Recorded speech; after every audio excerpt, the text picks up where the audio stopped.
jërë ngeen jëf mbokk yi dal leen ak jàmm seen télévision Al Mauritania 22h34 seen télévision Al Mauritania di leen jaajëfal jox leen cër bu baax a baax mbokk yi am di jàmm yi tey nag ci waxtaan wi ñu ngi leen di ziara di rafetlu programme télévision bi waaye itam di dellusi di feddiliwaat coloré yi doomaanu réew mi ñu nekk ci biir réew mi ak ñu nekk ci bitim réew ñu ngi leen di ziara bu baax a baax di leen ñaanal jàmm. aju feebar yi waaye làqu yi yàlla na buur bi yàlla xaar leen ca aljana firdawsi bi jaal Mustafa al Karim Seydina Muhammad doomaanu réew mi ñu ngi fu ne di yëngu ci lu ne à travers seen télévision Al Mauritania ñuy faral di teg loxo kàngaam yi nga xam ni dañuy yëngu ci fànn yu bare rawatina ak ci fànnu éducation donte ni moom mooy jógte fii ubbi tëb l'école jàng bi fu ne ndongo daara yi réew mi njiitu réew mi ak acteurs yi nga xam ni ñooy accompagner enseignement bokk na ci lu gën a am solo ci dundu doomu aadama bi mbokk yi am di jàmm yi du ma dem te jaalewuma suñu mbokku gaani yooyu ki nga xam ni ya rahmatullahi alayhi Madické Niang bi fi bàyyeeku tey ñu ràññee woon ko ci bérébu fajukaay bi ci l'hôpital national muy jukki di teral ñi nga xam ni ñooy aji feebar yi kon nag ku mel noonu buñ ko ñàkkee dañuy dolli doylu waaye itam sant yàlla di ko ñaanal na ko mbokk yi ñaanal di ko jaal mbokki waalo mbokki réew mi jox leen cër bu baax a baax mbokk yi am di jàmm yi seen émission waxtaan wi tey dafa indi lu am solo jëm ci pàccu njàngale mi gis nañu réew mi gone yi ak njiitu réew mi rawatina ak membre gouvernement bi ministère bu ne ak ñi nga xam ni ñooy yeneen acteurs yi enseignants yi bokk na ci itam waajur yi ci biir kër yi ñu faral di jukki jógteef bu école di mosaana ubbi tey nag mbir mu ne ak ñu ko yàlla dénk ma jàkkaarloog Ndeye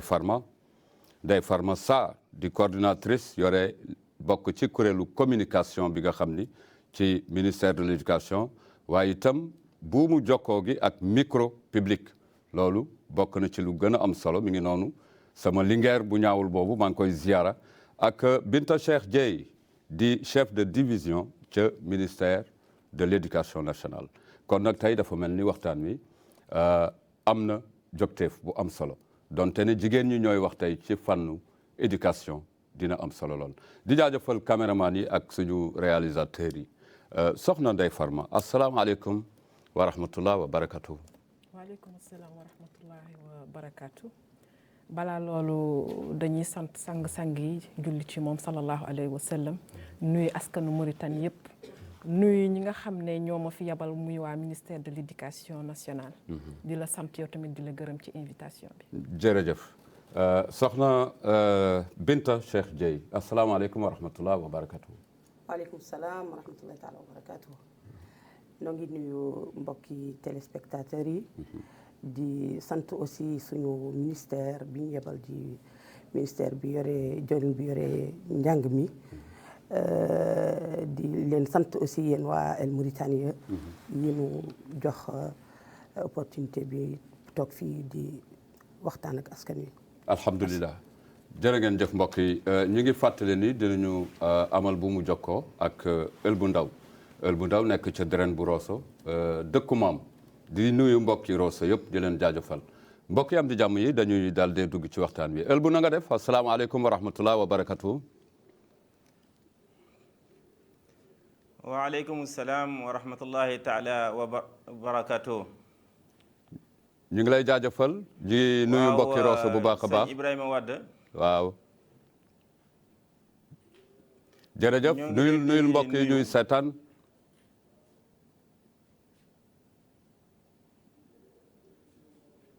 Elbu di nuyu mboolam ñi nga xamante ni maa ngi bokk ak ñoom plateau bi foofu. di nuyu askan wi di jiital ci nuyoo bi sax njiitu réew mi. ak di nuyu mboolam ki nga xamante ne ma ngi nuyu seetaan tey di nuyu mboole waa Rosso di nuyu aussi waa Garak. waa Garak di leen wax ni leen tey lépp li nga xamante ni tey gis nañ ko ci man ñoom la. waaw ñoo ngi jaajëfal ñëpp nag xam naa ni incha allahu rabbi di fas yéene ñëw nag ci biir ouverture yi nga xamante ni. ubbi nañu ko ren ji di année 2021 2022. 22 incha allahu rabbi. jërëjëf kon ëlbu dinañu dellu siwaat ci yow dañuy dugg ci waxtaan wi su dee saa rek ñu am ay éléments yu ñu seetaan soobu ci waxtaan wi bu nee saa dinañu dikkaat ci yow pour nga wax nu exactement naka la Rosso taxawee ci wàllu drain ak parents d'élèves yi enseignants yi naka la ñu taxawee ci ubbiteb l'école jàng ak jàngale atum 2021 ak atum 2022 incha allahu rabbi léegi dinañu ñëwaat ci yow incha allah kon mbokk yi. ñoo ngi leen di waaw ñu ngi ñëwaat ci yow léegi waxtaan ba ci kanam comme ça ñu nekk ñun ñëpp dans le bain donte ni ci éducation la ñuy waxtaan mu nekk lu am solo. incha allahu rabbi. incha allahu rabbi mbokk yi am di jàmm yi Ndeye Farma Sarr ñu ngi lay jaajëfal bu baax a baax di la dalal ci seen télévision Al Mauritania doo fi gan waaye donte ne yàlla daf la jagleel nga bokk ci fànnu koom ci ministère bi nga xam ni moo yore kër gu mag gi ministère de l'éducation ñu fas yéene waxtaan ci li nga xam ni mooy ubbitib l'école ñëpp ñu ngi ci état bi parents d'élèves yi enseignants yi ak acteurs yi nga xam ni ñooy ànd ak ñoom boo ñuy jukkil delloosil li nga xam ni moom la ñu dépassé muy at mu wees bi ci fànnu éducation ak résultats yi ak yëpp lan nga ñuy wax. waaw jërëjëf Ibrahima maa ngi lay sant ci question bi bu ñuy wax ci année scolaire bi bu dee ci bilan la ñuy jëm année scolaire bi passé muy année scolaire 2020-2021 nekkoon na année scolaire boo xam ne année scolaire bu xaw a metti la parce que dañu dund pandémie bi muy Covid mu nekkoon année boo xam ne bii ci la ñu façon yéene sumb li ñu naan réforme de l'éducation nationale mais xëy na am na ay étapes yu ñu ci jot a def yu ñu franchir mais après loolu ak pandémie bi dafa mujj suuxal yenn fànn yi parce que waroon na am des concertations loolu mujjul yemb waaye loolu ci atum ren ji incha allah defe naa ne ci weer wii sax dinañ ko tàmbali incha allah donc bu ñuy dellu ci année scolaire 2019 bi ni ma ko waxee woon rek au début xëy na liñ ci mbébatoon yëpp jotul antu mais wàññiwul terewul am na des réalisations yoo xam ne jot nañ fi am parce que ku ne réforme da ngay dem à la base base bi mooy lan mooy dañu naan toute réforme enseignant bi mooy pilier bu mag dégg nga donc ci loolu waa ministère dugg ci ENI yi l'ensemble des ENI ñu def des formations ñu def révision des programmes ñu def recrutement formateurs yi nga xam ne ñoo war a former waat les élèves maîtres ñu defal leen recrutement réviser waat programme bi nga xam ne xëy na nekkoon na programme boo xam ne ak réforme bi gis nañ ñu dootul adapté wu ak li ñu bëgg parce que bëgg nañu changement bëgg nañu am beneen doxalin beneen gis-gis ci éducation bi voilà muy jéego yoo xam ne yu am solo lay doon donc ci loolu ñu def révision des programmes des ENI former waat les élèves maîtres defaat ci ñoom yeneen valeurs yoo xam ne day gën a valoriser le métier de l'enseignement ba nga xam ne ku ciy dugg dina am valeur yu ñu lay inculquer yoo xam ne boo taxawee ci kanamu élève bi dina gis un modèle un enseignant modèle boo xam ne moom ci boppam respect bi war dina ci am donc ci loolu ñu gën a revaloriser métier bi pour que li ñu saytu wala liñ ci bëgg ci réforme bi comme base bi bu paree bu ko defee ñu mën a sumb les concertations jéem dugg ci thématique yi ba nga xam ne dinañu mun a instaurer l'école républicaine bi nga xam ne bi son excellence def na ko parmi ses priorités jërëjëf ci priorité ci fànnu éducation ñu jàngat ci kàllaama bi ay jafe-jafe yu gàllankoor yoo xam ni dafa ànd ak mbas mi di Covid-19 mu ralentir yu bari ci fànnu éducation waaye itam ak ci niveau élèves yi aussi dinañ ci ñëw ñu ngi sant yàlla bi nga waxee ci fànnu enseignant yi ndax bu ñee jàngale wax enseignant soxna si Binta Cheikh Dieye lii Ndeye Farma wax ti bu nga ci dara wala nga tontu ma exactement ci lan nga may delloosil ci jafe-jafe année passée.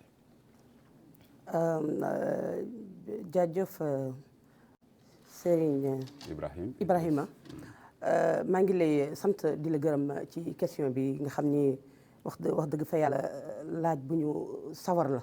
ndax en tant que jàngalekat bu ñu la woowee ci lu mel nii day mel ni bariga bu ñu teg ci mbartal waaye mënuma dugg ci ci tontu laaj bi te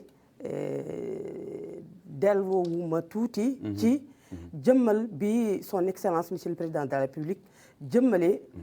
ubbite école yi ak maanaa bi mu ko jox depuis bi mu jëlee bopp nguur gi moom ci boppam mooy ceefu ubbite école yi diiru ñetti at yi mu présidé jekk réew mi réew nu mbir ni bii année bii mi ngi ubbee école bi ñuy wax école Xotub waaye année bali passé mi ngi ubbee woon ca benn département ci biir diwaan yi Gorgol joxe fa départu école républicaine bi sama rak Ndeye Fatma di wax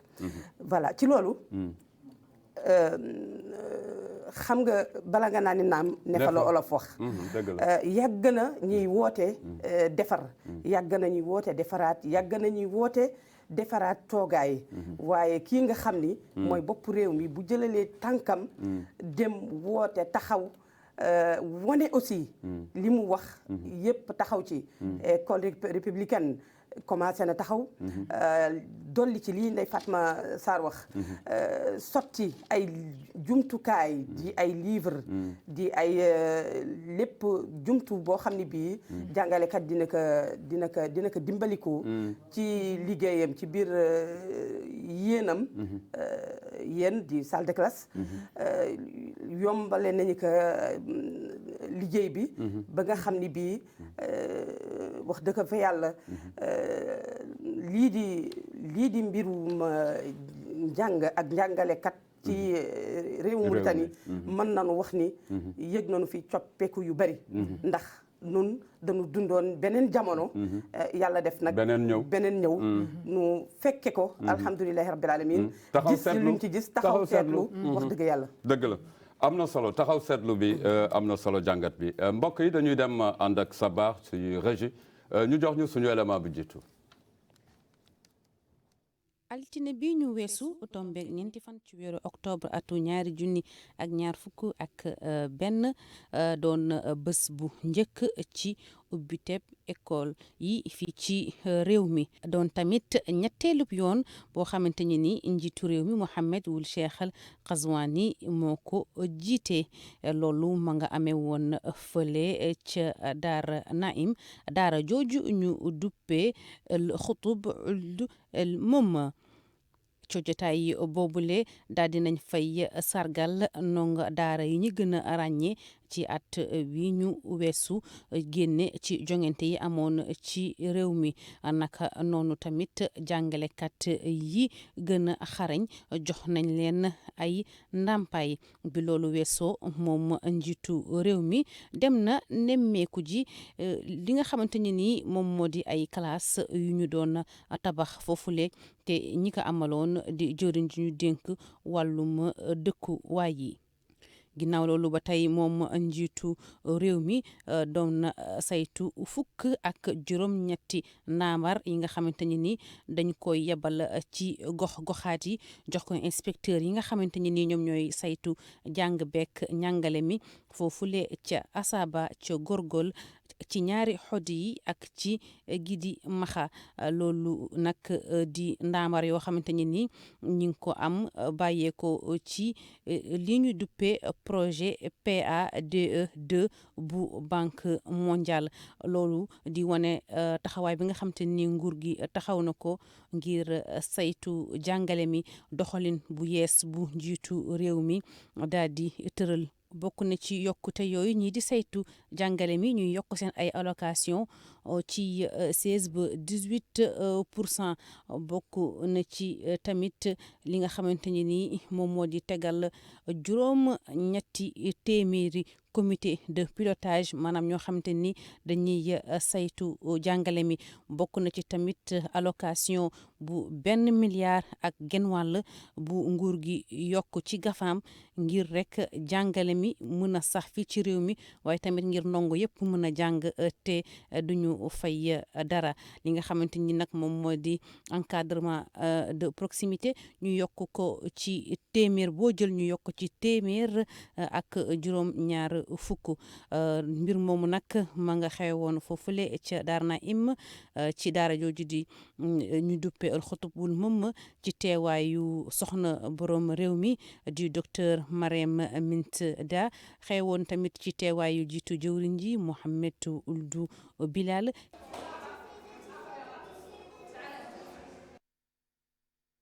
jërë ngeen jëf mbokk yi ki ngeen gis noonu njiitu réew mi son excellence Mohamed Ould Cheikh El Ghazouani ku ma ci njëkk dugal di ël bu ndaw ca Rosso mu dikk ak ñun waa régie suñ ñu ko mënee jox ël bu asalaamaaleykum wa rahmatullah ñu ngi dellu si ci yow. waaleykum salaam wa rahmatullah. defe naa ni seetaan nga génnu njiitu réew mi ci ginnaaw ubbitib année scolaire bi. ndax génnub njiitu réew mi doy na wala dafa am yeneen acteurs yi nga xam ni war nañu ànd ak moom liggéey ci at mi ci ubbiteb école bi. asalaamaaleykum wa rahmatullah taala wa barakatuhu ñu dellu si waat rek di gërëm avant tout d'abord Ibrahima Wade ci invitation bi nga xamante ne invité nañ ñu ko tey jii di am mbégte mu rëy ci dalal ji ñu dalal fii ñu dalal tey jii ñu war wax ci lu jëm ci mbirum ubbi teg école bi ndaxte boo gisee génn bi nga xamante ni sunu njiitu réew génn na ko ci jour ouverture bi am na la nga xamante ni moom moo ko jiitu mu di dañu def benn journée ba nga xamante ni journée bu set setal la ci réew mi yëpp ci kaw loolu fii ci diwaanu Rosso gouvernement bi taxaw nañu ànd ak DREN bi ak parents d'élèves yi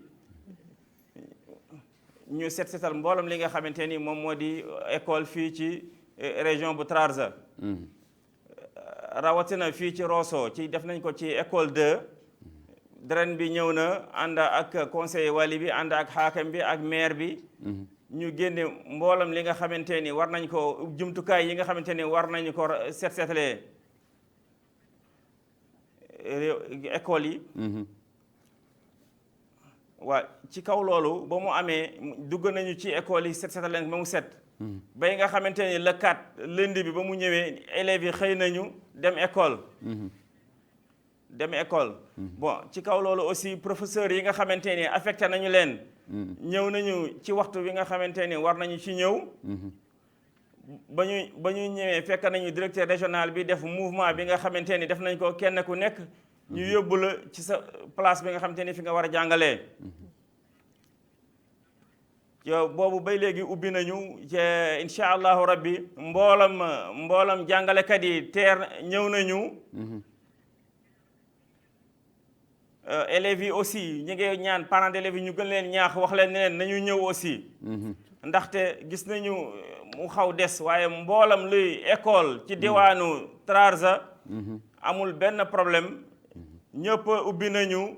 directeurs yi joxe nañu seen ni mboolam jàngalekat yi ñëw nañu inspecteur départemental yi joxe nañu aussi que ni jàngalekat yi ñëw nañu directeur régional bi commencé na tournée ba nga xamante ni ma ngi koy def ci mboolam luy département fii ci diwaanu Rosso ànd ak chef de service bu enseignement fondamental ak chef de service bu enseignement secondaire ministère bi nga xamante ni moo yore wàllum njàng mi yóbbante na CREI yi lu jëm ci mbirum CREI yi ak mbirum ardoisine yi nga xamante ni dañu war jëm ci établissement yi yëpp ñu ngi koy acheminer ñu jëm ci établissement yi donc ci kaw loolu am na point ya nga xamante ni war nañ ko ñaaxaat parents d'élèves yi mu jëm ci mbirum transfert élèves yi ak yu mel noonu dafa am diire ba nga xamante ni moom la am mu di weer wi bu fii bay weer wi di dee képp ka nga xamante ni bëgg nga transférer sa doom war nga ci taxaw nga def ci la nga ci war def balaa weer wi dee bu xasee bay passé loolu dafay daal di arrêté te képp ka nga xamante ne da ngay transféré aussi da ngay dem ci établissement bi nga xamante ni moom nga bëgg sa doom transféré ko fa nga wut fa lu ñuy wax accord. boo defee accord bay pare da ngay ñëw nga dem ci établissement bi nga xamante ni moom ngay transféré ko nga indi ko ci direction régionale bi mu defal la transfert bi pour nga mën dem ci établissement boobu nga jàng ci kaw loolu damay ñaan ñëpp ñu góorgóorlu xam ne année bii année la ba nga xamante ni du ñu jóge ci dafa ànd ak mbas mi te ñu góorgóorlu ci mesure barrières yi nga xamante ni duñ ko fi teg te ñu jëm ci ñu gën ci taxaw ñu gën sensibiliser xale yi jàngalekat yi gën di sensibiliser xale yi di leen xool képp ka nga xamante ni gis nga xale ba nga xamante ni gis nga mu feebar wala gis ci moom la nga xamante ni jaaduwul nga xool ko ñu yóbbu ko ci poste de santé yi nga xamante ni war nañ ko mën xool ñu xool ko mbaadu mbas mi wala dara dëgg la ndaxte résultat yi nga xamante ni état bi def na ko ci mbas mi il faut que duñu ciy taxaw pour ñu préserver ko te mboolam kuy jàngalekat te ñàkkul woo woon aussi nga dem nga ñàkku ji parce que ñàkk yi ñëw nañu disponible nañu kon na kenn ku nekk taxaw ndax contact yi ñuy def ak xale yi donc dañuy ñaan ñëpp a taxaw ngir ñu matal loolu incha allahu rabbi incha allahu rabbi ci gàttal du ñuy gërëm fii daren bi nga xamante ni mboolam li nga xamante ni taxawaay bi nga xamante ni war na ko jël fii ci lu jëm pour njàng mi dox taxaw na ko tey léegi ba avant may ñëw fii noo ngi jógee direction régionale bi ma ngi chargé oto bi ci CREA ak ardoisine ak lépp li nga xamante ne war na ko yóbbu ci école yi war duggaat encore ci biir région bi ngir xool jàngalekat yi ndax xëy ñëw nañu wala ñëwuñu ngir ñu jël ay mesures yi nga xamante ni moom lañ ci war def yóbbu aussi matériel yi nga xamante ni war nañ ko jox école yi aussi jërëjëf defe naa ni mat na te direction régionale bi encore ubbi nañu seeni loxo pour ngir mboolam problème yi nga xamante ne élèves yi am nañ ko pour ñu résoudre leen ko incha allah ndax système bi léegi dafa changé te il faut que ñu changé ànd ak moom lan moo ci changé loo gis ni moo ci changé dégguma la wax ma ni loo gis ci système bi ni moo ci changé ci at bi ci fànnu jàngale mi système bi nga xamante ni gis nañ ko léegi système mu njàngale mi ndax fraude bi ak tappale bi dafa bare woon te tey siège bi nga xamante ni tey taxawal nañu ko mu di réforme bi ministère bi indi pour njàng man dox lépp lu ñuy wax système trichage ak système fraude ci système lu ñuy wax matricule élèves yi ak élèves yi nga xamante ne dañu leen yóbbu ci classe yi nga xamante ne war ñu ci nekk yooyu yëpp dafa day dakk ak di jël ay élèves ñuy dem di présenter ci waxtu wi nga xamante ni waruñu ko présenter ak jàngalekat yi nga xamante ni du ñu réeroon te kenn xamuñu fu ñu nekk ñëpp leer na képp ka nga xamante ni tey yaa ngi xëy xam nañu ko ku xëyul xam nañu ko te ñi xëyul ñi daañu jël aussi ay mesures ya nga xamante ni dinañu leen daan wala ñu bay pare ñu jël ñeneen ñi nga xamante ni daañu leen remplacer pour ñu ñëw ngir ñu jàngal xale yi ndax état bi dafa bëgg école ba nga xamante ni école état la wax donc waaw ba nga xamante ni ñëpp ñoo ci yem doomu patron ba ak doomu baadoola ba ñëpp ñoom ñoo ci yem te loolu mënul am lu dul il faut que sérieux am ci njàng mi te njàng moom la ñu fas yéene def ci sunu njiitalu président Mohamedou Ghazouani ak gouvernement am ak sunu ministère bi nga xamante ni tey dafa taxaw ngir loolu antu jërëjëf ak directeur régional yi nga xamante ni ñoom tamit taxaw nañu def seen liggéey ànd ak inspecteur départemental yi ak directeur établissement secondaire yi ñu ngi veillé ci loolu ànd ak parents d'élèves yi nga xamante ni fii au niveau de Rosso seen taxawaay rafet na ñu ngi veillé ci liggéey bi népp li nga xamante ne war nañ ko def ña ngi koy def ànd ak administration bi ci njiitalu gouverneur bi ak préfet bu Rosso rawatina aussi éli yi nga xamante ne ñu ngi ci Rosso ci njiitalu maire Rosso muy li mu def keroog ci jouru bale bi am na solo lool ndax mboolem matériel yi fi amoon. moom moo ko indi. ànd ak le bureau des parents d'élèves ak la direction régionale ñu ñëw indi matériel yi ñu taxaw bay école yëpp a set ci waxtu. bay tax élèves yi mën ñëw ba nga xam ne ku ñëw dugg du ñu am benn problème. am na solo am na solo Elbou ñu ngi lay jaajëfal di la ziyaara nekk ñu fi di la laaj da nga tënk lépp rek fa tabarakallahu di ñaanal waa Rosso jàmm. wax nga fi léegi waxu parents d'élèves dinañ ci ñëw léegi defe naa ni waxtaan wi li ci ëpp njiitu réew mi bu jógee am na ñu bare ñoo xam ne ñoo ci war topp di ay acteurs incha allahu rabbi ñu ngi lay jaajëfal bu baax a baax di nuyu mbokki Rosso. Elbou. waaw Ibrahima Idrissa Wade waaw. ñu ngi lay jaajëfal di nuyu mbokki Rosso boo amee loo ci teg rek ñu. parfois dafay dëgg waaye incha allahu rabbi. li ñuy wax rek di ci sof moo di kan du ñu lay gërëm yow avant tout d'abord parce que sa taxawaay ci askan wi rafet na lool. te lii lu am solo la ndax askan wi daf ko soxla ñu leen di gindi di leen leeralal. ndaxte réew mi dafa am na nga xam te ni moom la tëddee te ni mu tëddee il faut que dañ koy nangu ànd ci ak moom. dëgg la. te lépp la nga xamante ni war nañ ko régler wala ñu am problème lu jëm ci mbirum njàng lu commencé ci primaire bay secondaire. na parents d'élèves yi taxaw ñëw jokkoo ak ñu war jokkool ñu régler leen ko. jërëjëf. bu kenn toog ci sa kër croiser sa bras ni état bi daf may defal. ndax ku xamul sa jàngoro du la ko fajal il faut nga ñëw wax sa jàngoro pour ñu mën la ko fajal. dëgg la leer na nañ. te direction bi ubbi na ay buntam di ñëw déglu parents yi di déglu élèves yi déglu jàngalekat yi ngir régler seen ay problème. jërëjëf. ndax année bi dafa di année ba nga xamante ni il faut que du ci war am résultat. ba nga xamante ni résultat bu mosul am. te pour mu am nag il faut que ñu déglu nit yi saafara leen seen ay problème. dëgg la Elbou ñu ngi lay ziara. ñu ngi lay ziara nga xamante ni moom la ñu war a jaar pour ñu mën réussir.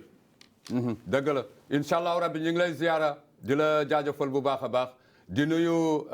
les autorités administratives ak corps enseignants yi bàyyiwuñu administration l'école yi di la ziara yow ci wàllu fànnu dren defe naa ni mbir mi leer na incha allahu rabbi yal na yàlla dolli lépp lu ñu mébét rek ngir jàngu xale yi yal na ko buur bi yàlla mottali incha allah. mu di jàngalekat yi nekk ci Rosso amuñu morom dañu war delloo njukkal. ndaxte vraiment taxaw nañu taxawaay ba nga xamante ni bëgg nañu xale yi réussir. dañuy ñaan parents d'élèves yi ñu sensibiliser élèves ñu ñëw à temps ndax ñoom ñëpp ñëw nañu taxaw nañu jël nañu seen i emploi de temps. kon na élèves yi ñëw pour ñu man joxe seen ay cours ci jàmm incha allahu rabbi ndax année bi commencé na. jërëjëf. te benn cours boo raté rek mën na doon handicapé ëllëg. dafay am répercussion feneen. wax nga dëgg la. waaw jàng moom dafa war a yemba. ñu ngi lay jaajëfal Elbou bu baax a baax di nuyu mbokki Rosso. jërëjëf alhamdulilah mbokki Garak ñu ngi leen di ziar mbokki Waalo yëpp sant yàlla. sant yàlla bu baax a baax alhamdulilah. marhaba biik marhaba kon nag mbokk yi ñu ngi woon ca diwaanu Rosso dégg ngeen Elbou Ndaw bokk ci DREN. dafa ànd ak li nga xam ni mooy jogteefu njiitu réew mi. soxna si Binta Cheikh seetaan nañu njiitu réew mi mu jóg. Elbou li mu jukki bokk ci fànnu DREN. dégg nga ko taxawaay yi. ndax njiitu réew bu génn moom rek. dafa doy ci lépp yomb wala am na acteur. jërëjëf Serigne Ibrahima génnu njiitu réew mi doyul. waaye génnu njiitu réew mi dafa nu war ñaax. nun en tant que askan. bu nu gisee sunu njiitu réew génn loolu daf nu war tax nu sawar génn. loolu daf nu war yee ci ni lii kat am na njëriñ lool te njëriñ li ci nun lay dellu. ba tax na nag man dama fi gis ci ouverture bi surtout. lu ma xaw a diis lool. moo di ni lan moo di ni jawriñ bi saytu wàllu njàng meeg njàngale mi yóbbu na ay enseignants yi bees yi nga xam ni dañu leen affecté ci waxtu ñii nga xam ni ñoo nekkoon ci seen i poste de travail seen mouvement ba génn na ci waxtu mouvement ba génn na ci waxtu enseignants yi ñëpp taxaw nañ ci waxtu directeurs régionaux yi ñu doon interpellé ci jour ouverture bi seetaan na leen à la télé jàmbat nañu ko ñëpp nee nañu corps enseignant bu leen neexee ni taxaw nañu temm à 90% wala lu ëpp loolu waaye li ñu doon jàmbat surtout moo di absence su élèves yi te man nag en tant que directrice bu yàgg sax ci fànnu njàngum ci fànnu enseignement fondamental bi lii dafa yàggoon nu ko doon métitlu ndax parents yi daf ci am ñu bari ñoo xam ne ñii boo waxee sax ñu ni la octobre njàng nekku ci ñi ci public beeg ña ca privé ya nag ña ca privé ya ña ngay sakkanal di yaakaar ni ña ngay yaxanal pour ñoom dañuy yaakaar ni ña ngay yaxanal fekk ñoom ña ngay gaañ seeni njaboot ndax octobre fa la révision yi nekk octobre bu leçon bu bees daan ñëw ci lay am révision yi surtout te révision imagineel élève boo xam ni def na ñetti weer jàngul naam xëy na la mu xaw na ka fàtte te bu yàlla defee mu teewu révision octobre boobu loolu dana ko éveiller ay connaissance am surtout nag ci matière scientifique yi kenn réerewul mbir ni ay chaîne la buy dem bu la lii rawee doo ko mën dabaatal te mën na gàllankooral la nga na toon jàng ëllëg fii nag ma fi bëgg xamal parents d'élèves yi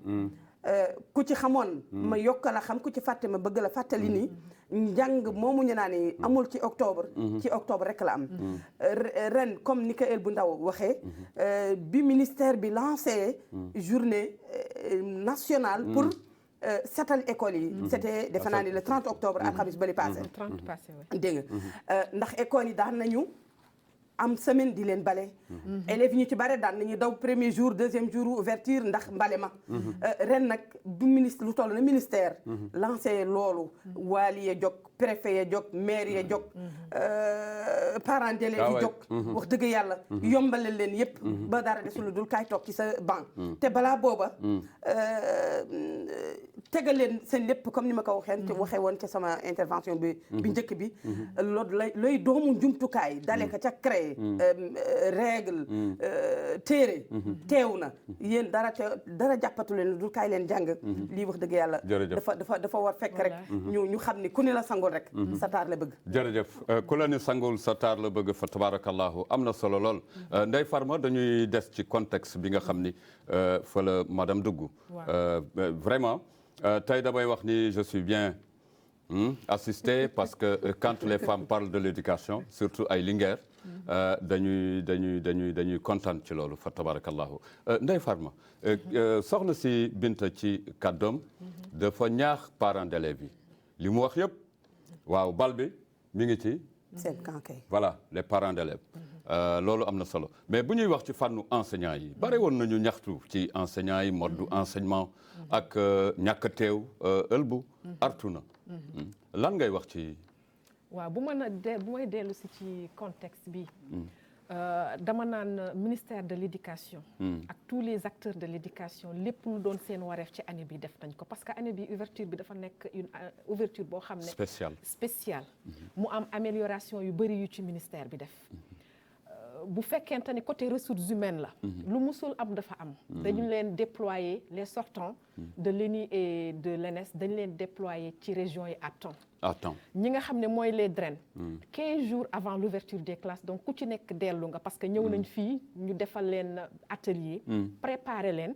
wax leen li ñuy xaar ci ñoom ak naka la ñuy saytoo mbir yi donc 15 jours avant ñëw nañu ubbi nañu inscription yi pour que ñëpp mun a ñëw inscrire à temps parce que luñ ci jubloo mooy c'était une campagne boo xam ne ubbi tey jàng tey lay nekk ñu mettre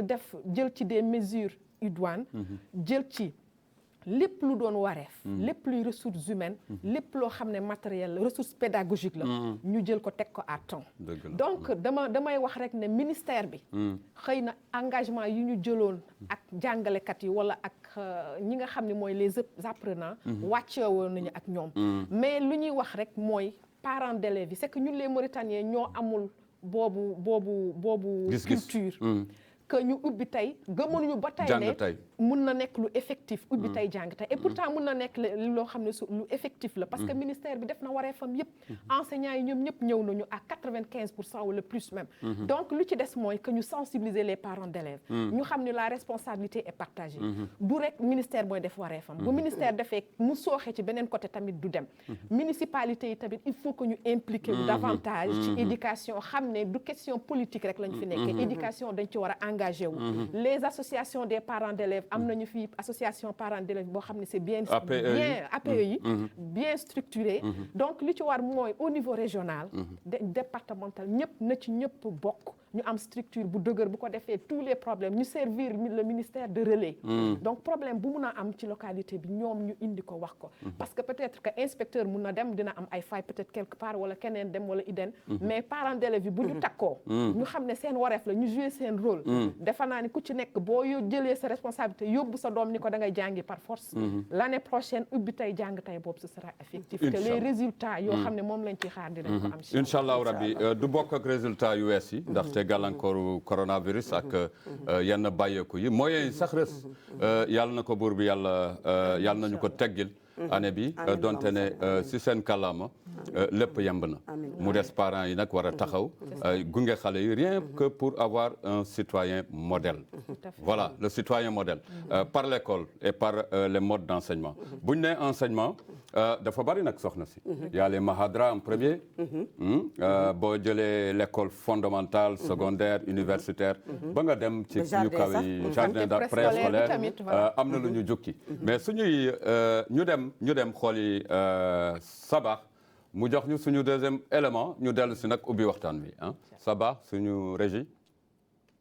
te daara yi amal nañ ko ca Rosso capitale bu wilaya bu Trarza niñ ko amalee ci fépp ci réew mi waaye ku ni Rosso wax nawet di nga wax ndox bu bari buy taa ci yoon yi loolu nag tax na ba ubbiteb l'école bi nam fa waroon a demee wu ko ndax yoon yu bari dañoo sooxe loolu tere ay ndongo daal di ñëw ci daara ji ki nga xamante ni nag moom la ñu toftal ca wàlli bu Trarza ànd ak kilifa yi ŋànk jàngale mi ca Rosso feggoo tamit ak kuréel gi boot waajuru ndongo daara yi demoon nemmeeku ji daara yi ñu dem nag.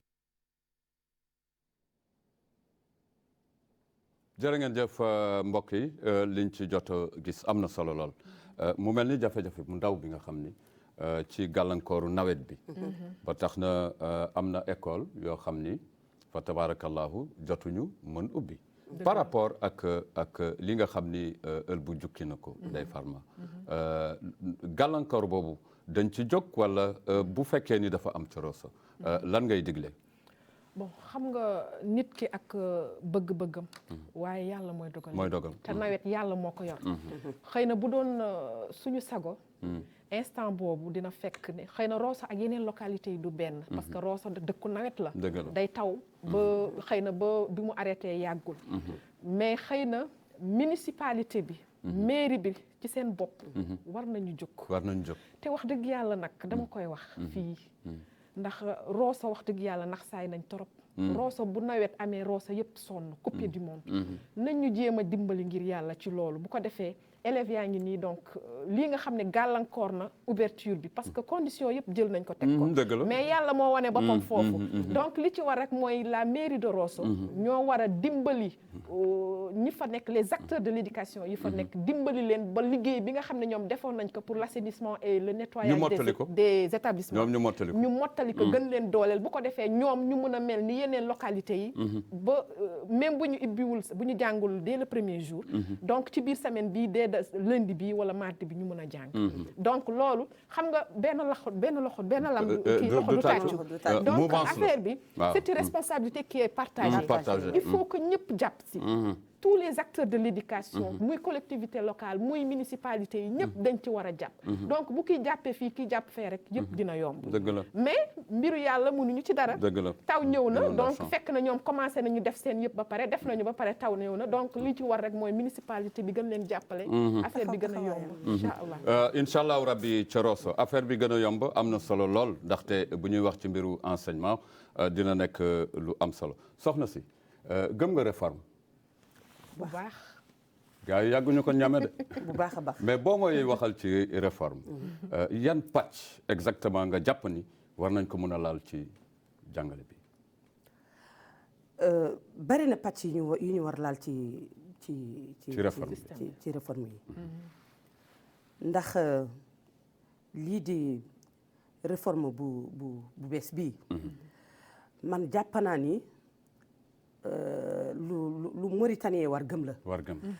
ndax boo seetee ci niveau primaire 6e année laa lay jox comme exemple élève bi 200 points lañ ko laaj téeméeri point ci arabe waaye téeméeri point ci français lan mooy lii lu mu tekki moo di ni arabe doomaanu Mauritanie dafa war jàng arabe waaye dafa war jàng français dëgg la dafa war nekk bilingue bu pire réforme bi encore gëm naa ko lool ndax lan moo di ni boo leen lii di doomaani Mauritanie ci benn jëmu ndax avant réforme bii nu nekk nii man demoon naa benn pagaay amoon na ci njàng ndax te ñii ña nga jàpp ne ni arabe la ñu war jàng ña ngay jàng arabe ñeneen ñi jàpp ni français la ñu war jàng ñi nga jàng français bu ko defee taste am na ci biir réew mi doomi réew mi tas nañu unité nationale sore na fii ndax ñu ay xale yu bokk ndey ak baay dañu war bokk benn néeg bu ñuy añee di fa reere di fa tëdd di fa nelaw di yeewu di gisante seen diggante bu ko defee ma xam sa làkk nga xam sama làkk nga xam sama jukko ma xam sa bos juboo am ñu ànd nag man liggéey suñu réew mu jëm kanam bii exemple bu tuuti la waaw loolu leer na moom sa exemple bi leer na dafa ëmb lu ne am na solo day farma ñun daan nañu bu ñu ñëwee 8h moins 5 moins 10 ci l'école dañuy yëkkati taxaw respecter drapeau bi ñu yëkkati ko acte citoyen yooyu dafa naax saay wala lan nga ci xool war na dellu si gis nga bon damay delluwaat ci réforme parce que loolu yëpp ci réforme waaw ci biir waaw loolu yëpp dañ ko daxin ci biir réforme bi indi ay thématiques yu bees parce que xam nga lan la li Bintu Dieye rek Bintu wax moom laay rejoindre dañu dem ba classe yi man souvent dama ko doon wax sama élèves yi damay ñëw da nga gis rangée bi nit bu ñuul rek moo si toog nga ñëw nga gis rangée bi ku xees moo ci toog rangée bi keneen moo ci toog donc automatiquement boo duggee da ngay gis ni l'ensemble des communautés da ngay gis dañu séparé wu dans une même classe donc à chaque fois dama doon jéem a xool naka laay def ba élèves yi mun a ànd ci classe bi bu ko defee dama naan kii ak kii na toog fii yéen ñëpp c'est le rôle de l'enseignant loolu ay mag ngeen ay mag ak rakk ngeen parce que dëkk bi ñun ñëpp ñoo ko bokk donc loolu ci boppam enseignant bi daf ko war a inculquer ses élèves muy des valeurs yoo xam ne valeurs citoyennes yoo xam ne dañ koy def ci élèves yi donc loolu yëpp c'est prévu dans la réforme bi nga xam ne citoyen modèle bi ñu bëgg a am dinañ ko am te man réforme bi j'y crois à 100%. Ah oui? Parce que base yi ñu teg rek dafa dal sama xel déjà donc liñ ci bëgg mooy aussi bien au niveau des thématiques thématiques yi liñ ci bëgg mooy créer un autre type de Mauritanien boo xam ne day am empathie ak nu mu tudd vis-à-vis de ses frères ñu nekk ñoom ñëpp benn say nekk ay mag ak ay rak dund solidarité dund patriotisme bu ko defee ñu def ko ci xale yi d'ailleurs maa ngi la naan revalorisation du métier dañ koy def d'abord si les formateurs bu ko defee ñoom ñu mun ko transmettre les apprenants donc loolu mooy tax ma ne la réforme bii am nañ ci yaakaar lool te incha allahu ci weer bi ci diggu weer bi dinañ ko tàmbali te dinañ ko médiatiser la communication bi ci war incha allah le ministère prévoir na ko dinañ ko def te bëgg nañ ci am consensus parce que boo nee réforme te amoo consensus tamit day tombé à l'eau rek fi jot a jaar donc consensus national lañ ci bëgg bu ko defee ñu mën a mettre en œuvre cette réforme tous les engagements yoo xam ne teg nañ ko en perspective de cette réforme ñu mun ko réaliser incha allah dëgg la yàlla nañ ci yàlla yóbbu incha allah rabbi soxna si wax lu am solo dafa doon dugal kàllaamay réew mi ci biir système éducatif jàngale wolof beeg yooyu ci kàllaama yi am na solo lool yow li nga wax ëmb na ko am na solo lool ëlbu la ñu bëgg a delloo si parce que mbiru l'école yooyu nga xam ni dañu am ndox ba ñu seet ko bëgg nañ ci am firnde Ëlbu depuis Rosso su fekkee yaa ngi ñuy déglu dañu gis élément buy wax ni am na ci yenn école yi nga xam ni nawet bi daf leen laal ba ndongo daara yi mënuñu jot a dugg ci classe yi.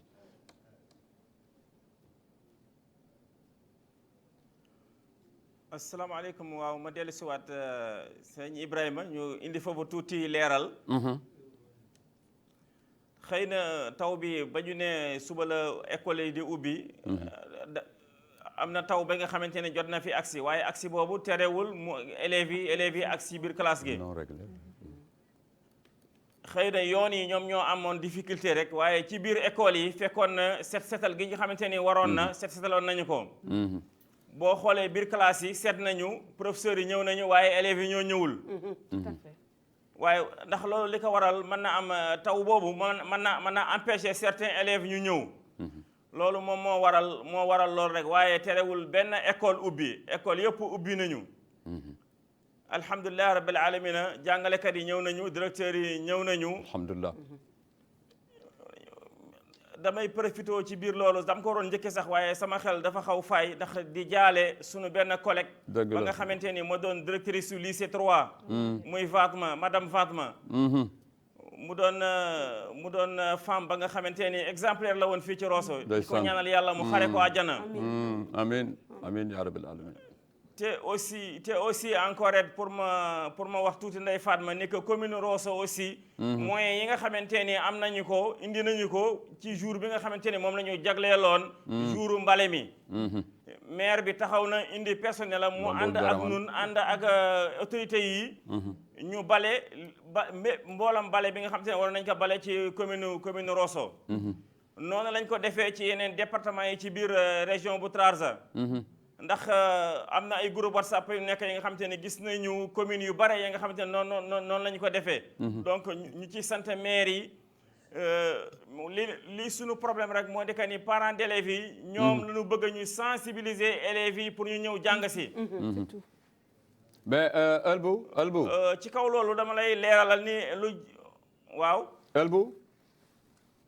est-ce que API association des parents d'élèves ci biir administration l'école yi jëmmal nañ leen parce que am na benn rôle boo xam ni ñoom ñoo ko war a def. gis nga association yooyu yi nga xamante ni fii boo xoolee ci diwaanu région bu Trarza. dafa am président ba nga xamante ni mooy président régional bi am président départemental bi am président ba nga xamante ni ñu nekk ci biir école yi ak biir établissement secondaire yi. ñoom ñëpp jokkoon nañu ak ñoom bay ñu taxaw ci li nga xamante ni jouru mbale mi ak jouru ouverture yi taxaw ñëw nañu. waaye sensibilisation bi ñu war def xëy na dafa xaw des. ndax parents yi bari na ci ñi nga xamante ni ku nekk da nga naan man tey premier jour la sama doom du jàng du am wala yooyu mais dañu xamul ni état bi léegi école républicaine la bëgg a créer. ubbi tey jàng tey. doomu baadoo la doomu patron ñëpp xëy jàng si. loolu dama bëgg mu leer ci nit yi ba nga xamante ni bu amatee ku nekk da nga bàyyi sa doom mu ñëw jàngi te nga ñëw inscrire. jërëjëf. Ëlbu ndax inscription yi ren jii def nañ ko une semaine avant école di ubbi. dëgg la anticiper Ëlbu. waaw maa ngi dégg Ëlbu dañu gis jëwriñ gi nga xam ni moo jiitu ci jëwriñu réew mi di le premier ministre dëkkmal li nga xam ni waxtaan jëm ci fànnu réforme boo ci indi sa xalaat am na ay poñ yoo xam ni taamu nga ko ci réforme bi lan la. waaw damay sant yàlla bu baax ndaxte loolu boo ma ci waxee dinaa ci mën a tontu. ndaxte lépp lu ñuy wax école républicaine. dafa doon la nga xamante ni bu ñu bëggee mu antu ni mu war a antoo képp kuy doomaanu réew mi da nga war wax sa làkku morom. te ci kaw loolu mën na am lu du mboolam langa yi nga xamante ni mu ngi ci biir réew mi. duñu ko war intégrer ci système bi. ndax kenn ku nekk boo toogee man wax ak sa morom man làkk ak moom doo am benn problème. ndax man mii di wax ak yow dama bokk ci fruit boobu ndax man wolof laa jàng sama primaire. te alhamdulilah rabbil alamin duñu cee sant yàlla ndax gis nañu suñu bopp bu baax. ba nu ñëwee collégiate amuñu benn problème. te loolu war na ci réew mi incha allahu rabbi réforme yooyu nga xamante ne ña ngi koy def. ak association yi nga xamante ni ñoo yore langue yi ñu intégré leen ci biir concertation yooyu nga xamante ne ña ngi koy def. ngir ñu man trouver solution ci problème yooyu. loolu moo di la nga xamante ni man seet naa ne buñ ko gënoon intégré. ci réforme yi ñuy def yi. dëgg la yaakaar naa ne dina réussir à 100%. dëgg la incha allah incha allah ñu ngi lay jaajëfal bu baax a baax. ël bu kontaan nañ trop ci yow du ñu dellu si waat dañ lay ñaanal rek. loolu bu bëgg c'est prévu. Ndeye Farma nee na la li nga bëgg li nga jógee wax léegi. c'est prévu dina am incha allah rabbi. yokk ci sax Serigne Ibrahima. xam nga ministère. jërëjëf ël bu ñu ngi lay jaajëfal bu baax a baax jox nañ la cër bu baax a baax di la jaajëfal mbokki Rosso la ñuy nuyu foofu kër maam Cheikh Abdel Aziz ñu ngi koy ziara mbokki Garak gaani ba Ndiago. ñu ngi ziar ñëpp. wallaay jërëjëf maa ngi nuyu mboolam diwaanu Trarza. di Rosso en particulier di nuyu waa Garak. di leen defal mention spéciale. oui di nuyu vraiment honorable député Bamadine secrétaire général Ngiseli ak ku baax mboolam vraiment doomaanu Garak. maa ngi lay nuyu di la jaajëfal. ñu baax alhamdulilah di sant Ndeye Fatma ak soxna si nekk ak moom. vraiment oui vraiment sama lingeer yi. voilà kon mbokk yi ël bu ndaw di leen ñaan na ngeen ñu defal émission yi ndax nuy gindi jërëjëf incha allahu rabbi ñu ngi lay ziar bu baax a baax marhaba way dëkku maam mbokk yam di jàmm yi ël bu ndaw ci ñetti pàcc la dugg indi ay mbir yu am solo ñu seetaan élément léegi mu yembe foofu tabarakallahu am na solo lool jógteef rek moo wóor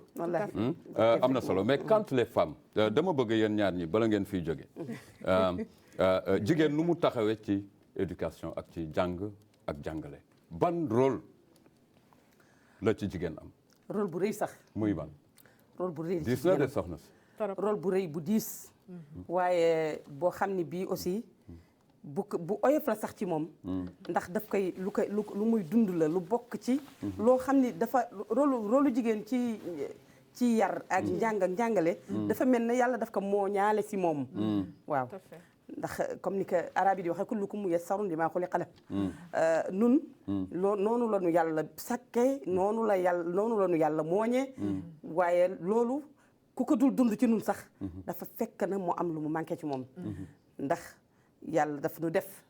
nooy ëmb nooy wasin nooy nàmpal kon nag noo war bëgg lii nga xam ni mooy li jóge ci nun noo koy loo bëgg nag moom war nga jëm ngir yàlla teg ci yoon loo bëgg lu ne war nga ko teg ci yoon rawatina sa doom ji nga sukk alhamdulilah rabbil alamin jur ko ba loolu tax na mbiru éducation dafa nekk loo xam ne lii comme ni ma ko waxee daa mel ne dañ ko moo ñaale ci suñu dund nu koy dund ci suñu dund nu koy dund noo ngi koy dooree ci biir néeg ba dawre ka ci ëttu kër ga toftal ka ca mbedd ma di suuxat suñu njaboot di leen jàppale di leen yar ci biir kër gi fu ñu war jaar nu ñu war def nu ñu war waxee nu ñu war lekkee nu ñu war toogee ni ko sharia santaane ba keroog ba ñu war a xëy dem école daanaka sax man en tant que éducatrice dama daan mosuma toog ci biir toog ci classe di laaj xale bi ba xam am nga sa yaay ngi dund wala sa yaay dund waaye ku sa yaay di dund xam dinaa ko xam ku sa yaay yar dinaa ko xam ku sa yaay yarul dinaa ko xam man en tant que femme rek en tant que jigéen en tant que jaboot en tant que éducatrice am na solo vraiment mbégte laay am Ndeye Farma mais góor ñi fu ngeen leen teg ci wala ci poche bi rek déedéet teguñu leen sax ci poche bi teg na leen ci poche bi waaye teg na leen ci feneen aussi ndax ku ne xam na ni aussi bon am na nu muy demee njaboot gi am na fu ñuy toll il faut seen taxawaay papa il faut seen taxawaay papa kon nag du nu man lu dul ni lii daal loo xam ne dafa nekk mbir moo xam ne bii di yaay di baay yéen a ko bokk da ngeen ko war partagé ku nekk jël taxaw ci sa ay responsabilité waaye ku yàlla def tamit sa papa dëddu wala sa yaay dëddu nga di jirim jooju yàlla na la yàlla dimbali jàppale la yombalal la ñeneen ñu la jàpp ci say mbagg gunge la ba teg la ci yoonu jub jërëjëf alhamdulilah Ndeye Farma jàngalekat yu jigéen yi ak jàngalekat yu góor yi dama ci sawar ñëwaat parce que tubaab dafa naan qui éduque une fille éduque une nation. une nation. parce que jigéen. dañ ko wax ci loolu defe naa ne ba ci alxuraan génn na ci. jigéen mooy colonne vertébrale société bi. donc te éducation de base bi li ci war yëpp defe naa ne jigéen moo koy def à 70%. lépp daal li ci war li ci ëpp. jigéen la parce que papa yi amuñu jot. dëgg la ñu ngi daw rek. papa yi daw rek ñu ngi daw rek amuñu jot te et puis papa bu ci wàcc da ngay gis papa yoo xam ne balaa ñuy wàcc ay 22h. kuy des ak ñoom voilà ak le travail et tout. ma kii la tuuti foofu la poète arabe bi di waxe naa ni al ummu madrasatun in a'dadta sha'ban tayyib al a'raq. voilà donc yaay yi éducation defe naa ni jigéen moom moo ci gën a sonn. dëgg la te moom la war nag te liñ fii li ma ci ñaan nguur gi mooy nañ ñu gën a dimbali sur la scolarisation des filles. ak l'alphabétisation des femmes parce que xam nga les femmes bu fekkente ne alphabétiser nañ leen à 90% ou bien à 100% même si c'est possible et je pense même que c'est possible dégg nga buñ ko defee femmes yooyu dinañu servir maître de relais ci biir kër yi une fois que ñu def l'éducation de base je crois que femmes yi xale bi même buñ ko tegee ci loxo maître bi parce que maître kese mënul assurer à 100% l'éducation de l'élève. Il faut que mu am la participation des parents dégg nga donc nañ ñu dimbali la scolarisation des filles ñu mun ko def à 100% ñu atteindre 100% bi alphabétiser les femmes bu ko defee ñu mun a dimbali ñi nga xam ni ñooy les enseignants parce que élève bi tamit bu fekkee dañ koy jàngal te amul encadrement bi ci war bu dee papa amul jot yaay am na jot donc nañ ko def aussi jigéen ñiy def booy xool enseignement li ci nekk ci jigéen bëri na trop. bëri nañu surtout ah. bëri nañu trop te fu góor ñu enseignant yu góor yi dem dañ fay dem. dañ leen di yóbbu dans des localités reculées te terewul dañuy def seen métier. nu leen waree. donc nañ ñu dimbali ces femmes. ñu assurer leen lu ñuy wax naan la nu mu tudd sax. renforcement de capacité. ñu leen koy defal de façon permanente. ñu dimbali leen parce que ñooñu. jigéen mooy comprendre lan la élève bi di dund comme ni ko Binta waxee di nga ñëw xool élève bi boo xoolee kanamam rek voilà approche bi am parce que da nga koy xoolee sa doom donc nañu gën a dimbali les femmes ñi nga xam ne c'est des éducatrices ñu ngi ci système bi ñu dimbali leen mettre leen dans de bonnes conditions bu ko defee ñu mën a gën a dimbali action yi ministère bi engagé ñu gën leen mën a dimbali mais aussi góor yi ñu ngi def seen fànn ñu ngi koy def bu baax ñu ngi koy mën bu baax mais xam nga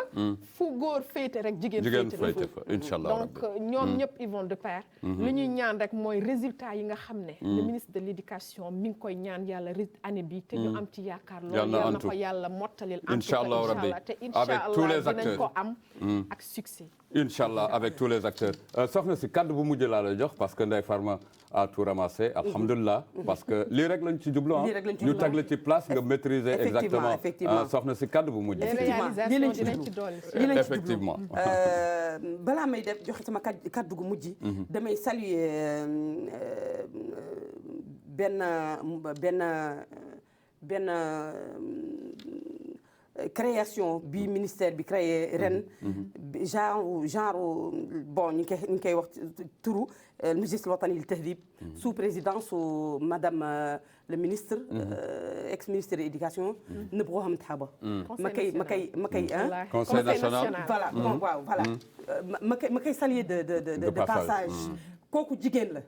madame Nabou jigéen la waaye kuy doomu Mauritanie xam nga ni madame Nabou ma soon na def ci éducation loo xam ne lii góor yu bare ñi ko juutu am na ay góor yu bare yu ko juutu te def ñu ko muy lan bu gaaw muy conseil national de l'éducation conseil national de l'éducation waaw moo yore moo présidé moom madame Nabou moo présidé conseil boobu waaye aussi may saluer sunu ministre actuel ci liggéeyam bu tar bu taxaw bu dëggu bi mu liggéey surtout ci concours national yi amoon ren ci Mauritanie dafa daan bu bac amee brevet ñu dagg réseaux sociaux yi moom mu taxaw temm ni kenn du dagg réseaux sociaux waaye ku nekk daana war na taxaw liggéey li mu war liggéey surveiller li nga war surveiller am résultat bi mu war am te noonu mu ko doore woon noonu la ko eggale xoolul ni kii doomu ministre la xoolul ni kii doomu patron la xoolul ni kii dafa weex dafa ñuul doomu baadoola la képp ku ci daan waroon teg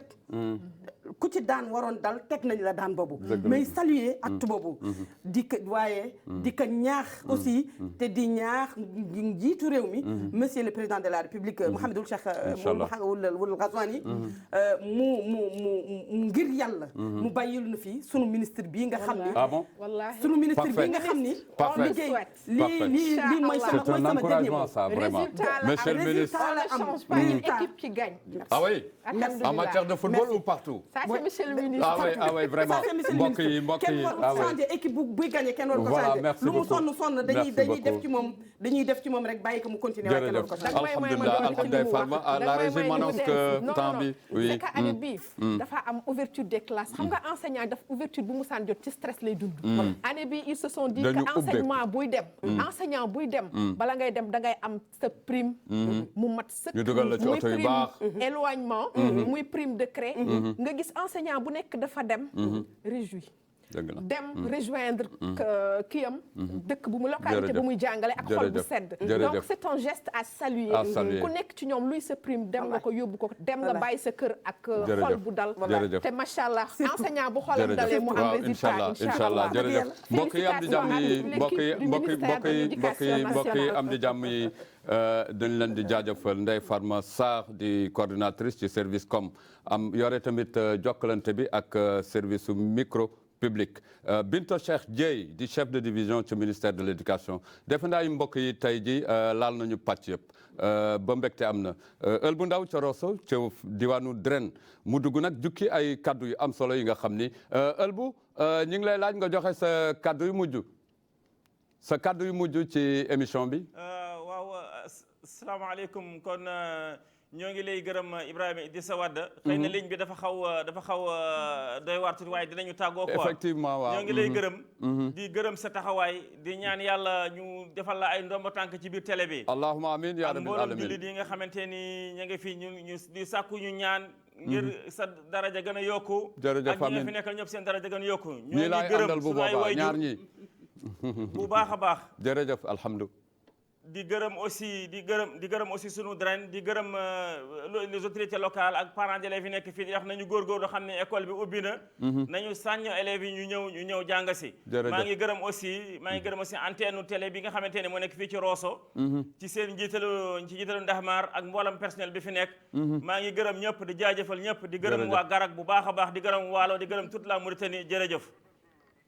jërëjëf mbokk yi am di jàmm yi ñu ngi leen di jaajëfal bu baax a baax defe naa ni tey jii ci seen émission waxtaan wi jottali nañu buum yi nga xam ni fa tabarakallahu dalee ko ci njiitu réew mi engagement yi parents d'élèves yi ak les familles yi nga xam ni acteurs yëpp yi nga xam ni ñooy ànd ak le secteur de l'éducation ngir ñu mën a am un citoyen modèle il faut mu am ay taxawaay ak ay jumtukaay ak jaar-jaar fa tabarakallahu yàlla nañ ci buur bi yàlla yóbbu bi jaayal Mustafa al Karim Seydina Muhammad mbokk yi am di jàmm yi lu neex du day dañ koy dog ba beneen yoon ak ci yeneen i programme Ibrahima Idriss jox leen dox daje incha allahu rabbi ci yeneen programme di leen jaajëfal di leen ñaanal fanaanub jàmb alhamdulillahi rabbil alamin wa assalaamu aleykum wa rahmatullah wa barakatuhu